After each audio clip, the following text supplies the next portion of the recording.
வரக்கூடிய கட்டிகள் எல்லா வயதினருக்கும் வரலாம். சிறு வயதிலிருந்து பெரியவங்க வரைக்கும் எல்லாருக்கும் வரலாம்.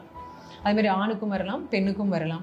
சில கட்டிகள் சிறு வயதினருக்கு மட்டும்தான் வரும், சில கட்டிகள் பெரியவங்களுக்கு தான் வரும். பட் அதிகபட்சமான கட்டிகள் எந்த வயதினருக்கும் வரலாம். பொதுவாக வர்றவங்க, கன்சல்டேஷனுக்கு வர்றவங்க கேட்குற ஒரு கேள்வி, டாக்டர் எதனால இந்த கட்டி வருது அப்படின்னு சொல்லிட்டேன். பொதுவாக 2 ஹிட் தியரி அப்படின்னு சொல்லுவாங்க. அதாவது இது வந்து எல்லா உடம்புல இருக்கக்கூடிய எந்த திசுக்கள் வரக்கூடிய கட்டிகளுக்கும் இது பொருந்தும். முதல் ஹிட் அப்படிங்கிறது பார்த்தீங்க அப்படின்னா மரபணுவில் ஏற்படக்கூடிய ஒரு மாறுபாடு, மியூட்டேஷன். இரண்டாவது ஹிட் அப்படின்னு பார்த்தீங்க அப்படின்னா சூழ்நிலை காரணிகள்னால ஏற்படக்கூடிய ஒரு மாற்றம். அது வந்து இந்த மரபணுவில் ஏற்படக்கூடிய மாற்றத்தை முழுமையாக மாற்றி ஒரு கேன்சரை உருவாக்குது. ஸோ இந்த என்விரான்மெண்டல் ஃபேக்டர்ஸ், சூழ்நிலை காரணிகள் அப்படின்னு பார்த்தீங்க அப்படின்னா கதிர்வீச்சாக இருக்கலாம், நல்ல உணவு பழக்க வழக்கம் இல்லாததாக இருக்கலாம், இல்லை அதிகமான செல்ஃபோன் பயன்பாடு அதனாலேயும் இருக்கலாம். கன்சல்டேஷனுக்கு வரவங்க கேட்குற இன்னொரு முக்கியமான கேள்வி, பெற்றோர்களுக்கு இருந்தால் குழந்தைகளுக்கும் வருமா அப்படிங்கிற ஒரு கேள்வி. பொதுவாக மூளையில் பெற்றோர்களுக்கு கட்டி இருந்தால் குழந்தைகளுக்கு வர்றது அப்படிங்கிறது மிக மிக குறைவான எண்ணிக்கை தான். நியூரோஃபைப்ரோமட்டோசிஸ், டியூபரஸ் ஸ்க்ளெரோசிஸ், வான் ஹிப்பல் லிண்டாவோ அந்த மாதிரி நோயில் பாதிக்கப்பட்ட பெற்றோர்களுக்கு அவங்களோட குழந்தைகளுக்கு வரலாம். அதுவுமே மிக குறைவான எண்ணிக்கை தான். ஏன் மூளையில் கட்டி வருது அப்படிங்கிறதுக்கான காரணத்தை முழுமையாக சொல்ல முடியாது அப்படிங்கிறது தான் உண்மை. அதே போல் பார்த்தீங்கன்னா இந்த மூளையில் இருக்க கட்டி அப்படிங்கிறது மூளையில் இருக்கக்கூடிய திசு, மூளை சுற்றி இருக்கக்கூடிய உறை, இல்லை கபால எலும்பு, மண்டையோடு அதிலிருந்து வரக்கூடிய கட்டியாகவும் இருக்கலாம். அல்ல உடம்புல இருக்கக்கூடிய வேறு பகுதியில் இருக்கக்கூடிய உறுப்புகள், அதில் உருவாகக்கூடிய கட்டிகள். ஒரு எடுத்துக்காட்டாக சொன்னோம்னா கல்லீரலில் இருக்கக்கூடிய கட்டி, இல்லை நுரையீரலில் இருக்கக்கூடிய கட்டி, அங்கேருந்து அது மூளைக்கு பரவலாம். மூளையில் வந்து 100க்கும் மேற்பட்ட வகையான கட்டிகள் உண்டு. சாதாரண கட்டிகளாக இருக்கலாம், அதாவது பினைன் டியூமர்ஸாக இருக்கலாம், இல்லை மோசமான கட்டிகள் மெலிக்னன்ட் டியூமர்ஸாக இருக்கலாம். சரி, மூளையில் கட்டி வந்துருச்சு, இனி அடுத்து அது எப்படி கண்டுபிடிக்கிறது, என்னென்ன அறிகுறிகளை அந்த மூளையில் இருக்கக்கூடிய கட்டி காண்பிக்கும் அப்படிங்கிற வருது. தலைவலி அதிகபட்சமான அறிகுறியாக இருக்கிறதுங்கிறது தலைவலி.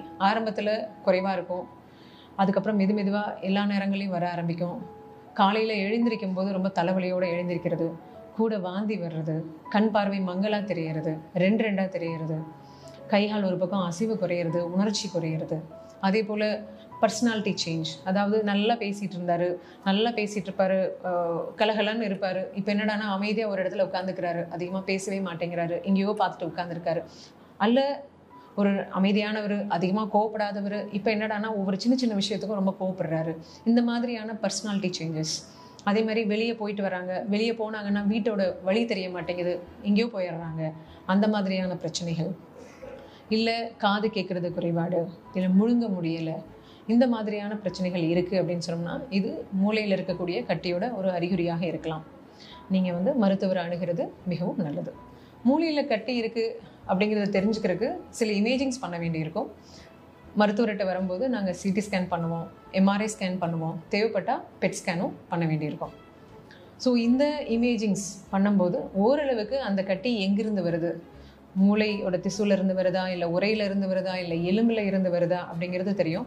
அதே போல் ஒரு அளவுக்கு நம்ம அது சாதாரண கட்டியாக இருக்கலாமா, இல்லை மோசமான கட்டியாக இருக்கலாமா அப்படிங்கிற ஒரு ஐடியா கொடுக்கும்.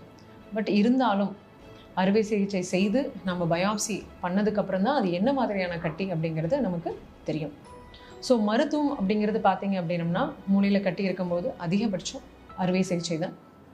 அறுவை சிகிச்சை செய்து கட்டியை எடுத்ததுக்கப்புறம் நாங்கள் பயாப்சிக்கு அனுப்புவோம். இப்போ சாதாரண கட்டியாக இருக்கும்போது அந்த கட்டியை நம்ம முழுமையாக எடுத்துட்டோம் அப்படின்னா திருப்பி வர்றதுக்கான வாய்ப்புகள் உண்டு. ஆனால் அந்த கட்டி எந்த இடத்துல இருக்குது அப்படிங்கிறத பொறுத்து தான் நம்ம முழுமையாக எடுக்க முடியுமா அப்படின்னு சொல்ல முடியும். மூளையோட உள் பகுதியில் இருக்குது, இல்லை கைகால் அசைவுக்கான பகுதியில் இருக்குது, இல்லை கண் பார்வைக்கான பகுதியில் இருக்குது அப்படின்னா அந்த கட்டியை முழுமையாக எடுக்கிறதுக்கான வாய்ப்புகள் மிகவும் குறைவு. அதே போல் பார்த்தீங்க அப்படின்னா மோசமான கட்டியாக இருந்தால் நம்மளுக்கு கண்ணுக்கு தெரிகிறத தாண்டியும் அது பக்கத்தில் எல்லா பக்கமும் பரவி இருக்கும். அதனால் முழுமையாக எடுக்கிறது அப்படிங்கிறது பார்த்திங்கன்னா மோசமான கட்டியில் ரொம்ப சிரமம். ஸோ கட்டியை எடுத்ததுக்கப்புறமா அந்த பயாப்சி ரிப்போர்ட் பார்ப்போம். பயாப்சியில் வந்து பார்த்திங்க அப்படின்னு சொன்னோம்னா அது சாதாரண கட்டினா அதிகபட்சம் அவங்களுக்கு ரேடியேஷன் தெரப்பியோ கீமோதெரப்பியோ தேவைப்படாது. ஆனால் மோசமான கட்டியாக இருந்தது அப்படின்னு சொன்னோம்னா ரேடியேஷன் தெரப்பி அல்ல கீமோதெரப்பி நம்ம கொடுக்க வேண்டி இருக்கும். மூளையில் கட்டி வராமல் தடுக்க முடியுமா அப்படின்னு சொன்னால் அதுக்கான பதிலை சொல்ல முடியாது. ஒருத்தருக்கு அவருடைய வாழ்நாளில் 1% குறைவாக தான் மூளையில் கட்டி வர்றதுக்கான வாய்ப்புகள் உண்டு. சரியான உணவு பழக்க வழக்கங்கள் மேற்கொள்ளுதல், அதாவது வேக வச்ச உணவுகளை எடுத்துக்கிறது, டீப் ஃப்ரை பண்ணாத உணவுகளை சாப்பிட்றது, காய்கறிகள் பழங்களை அதிகமாக உணவில் சேர்த்துக்கிறது, ஜங்க் ஃபுட்ஸை தவிர்த்துக்கிறது, இதெல்லாம் ஒரு வகையில் உதவலாம். புகைப்பிடிக்கிறது, மது அருந்துதல், இந்த பழக்கங்களை தவிர்க்கிறதும் ஒரு வகையில் உதவலாம். அதே போல் செல்ஃபோன் பயன்பாட்டை குறைச்சிக்கணும். காற்று மாசுபாடு, நீர் மாசுபாடு, இதெல்லாம் முக்கியமான ஒரு காரணங்கள். சமுதாயத்தோடு சேர்ந்து அந்த மாசுபாட்டை குறைக்கிறதுக்கான முயற்சிகளிலும் நாம் ஈடுபடுறது நல்லது. நன்றி, வணக்கம்.